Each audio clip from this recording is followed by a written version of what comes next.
आई अश्विनी प्रथम दिनी बसते सिंहासनी, होतो जय घोष माऊलीचा।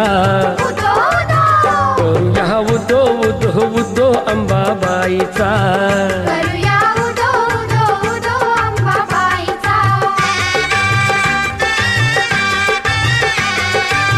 तेथुनी जरा दुरी स्वामीजी गगनगिरी, अंश तो परमेश्वरी भक्ती दत्ताची खरी। गुहेत स्थान जरी बाजूला खोल दरी, रूपते त्यांचे जणू शिवशंकरा परी। भेटूया त्यांना चला पाहू ईश्वरी लीला, भर दरबार भाविकांचा। करूया उदो उदो उदो अंबाबाईचा।